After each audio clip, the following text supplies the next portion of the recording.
नमस्कार दोस्तों, आप सबों का स्वागत है सेकेंड पाली में राजनीतिक शास्त्र का पॉलिटिकल साइंस का। तो निम्नलिखित में से कौन एक भारत की विदेश नीति का मुख्य आधार है? तो ऑप्शन नंबर ए बिल्कुल सही होगा, गुट निरपेक्षता। ऑप्शन नंबर ए सही हो जाएगा। अगला प्रश्न है आपका, चीन ने भारत पर आक्रमण किया था। चीन ने भारत पर आक्रमण किया था तो 1962 ईस्वी में। ऑप्शन नंबर बी सही है। अगला प्रश्न है, लोकसभा में अनुसूचित जनजाति के लिए कितनी सीटें आरक्षित है? लोकसभा में अनुसूचित जनजाति के लिए कितने सीटें आरक्षित है? तो 41। ऑप्शन नंबर सी सही है। अगला प्रश्न है, किस अनुच्छेद के अंतर्गत पंचायतों को संवैधानिक दर्जा दिया गया है? किस अनुच्छेद के अंतर्गत पंचायतों को संवैधानिक दर्जा दिया गया है? तो ऑप्शन नंबर बी बिल्कुल सही है, अनुच्छेद 243। अगला प्रश्न है, नथुला दर्रा भारत को उसके किस पड़ोसी देश से जोड़ता है? तो ऑप्शन नंबर सी बिल्कुल सही है, चीन के साथ जोड़ता है। अगला प्रश्न है, 20 सूत्री कार्यक्रम का उद्देश्य क्या था? 20 सूत्री कार्यक्रम का उद्देश्य क्या था? तो हो जाएगा आपका ऑप्शन नंबर सी बिल्कुल सही, खाद्यान्न में आत्मनिर्भरता। ऑप्शन नंबर सी सही हो जाएगा। अगला प्रश्न है, भारत में 7 नंबर, भारत में वास्तविक कार्यपालिका शक्ति का प्रयोग कौन करता है? भारत में वास्तविक कार्यपालिका शक्ति का प्रयोग कौन करता है? तो ऑप्शन नंबर ए बिल्कुल सही है, राष्ट्रपति। अगला प्रश्न है 8 नंबर, पंचायत समिति का प्रमुख कौन होता है? पंचायत समिति का प्रमुख कौन होता है? तो सरपंच। ऑप्शन नंबर बी सही है। अगला प्रश्न है, मैकमोहन रेखा कहाँ है? मैकमोहन रेखा कहाँ है?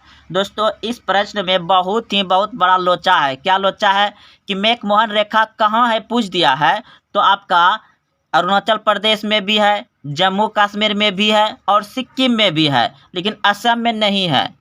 तो अब बताइए विद्यार्थी किस तरह से मारेगा? तो अगर आप इसमें से तीनों में से कोई एक लगाए होंगे तो आपको सही होना चाहिए, क्योंकि असम में नहीं है और तीनों राज्य में है। ऐसा देता कि मैकमोहन रेखा कहाँ नहीं है, तब आपका असम आंसर होता। लेकिन इन तीनों राज्य में मैकमोहन रेखा लाइन जो खींचा गया है भारत और चीन के बीच, इन तीनों राज्य के साथ है।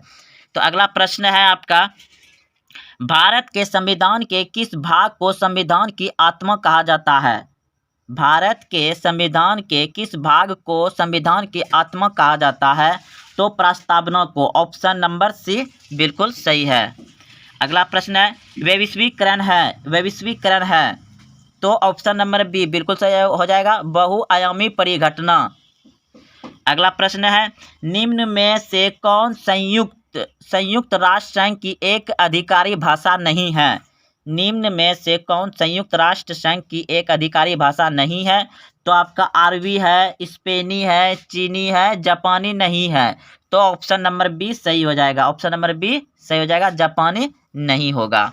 अगला प्रश्न है, 1956 में भारतीय राज्यों के पुनर्गठन का आधार क्या था?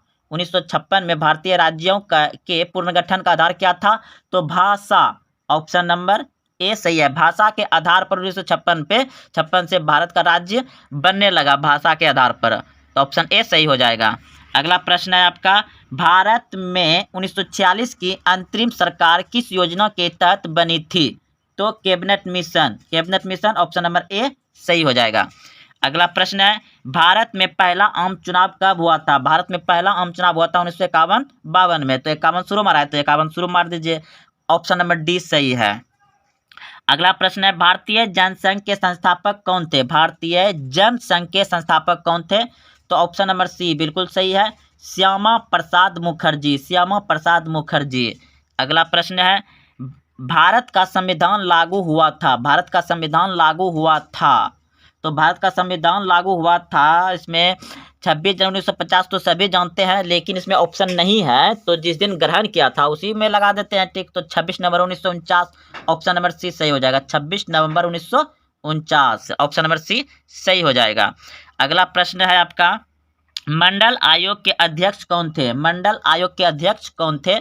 तो Bindeshwari Prasad Mandal. Option number C Bindeshwari Prasad Mandal. Option number C सही है, बिंदेश्वरी प्रसाद मंडल।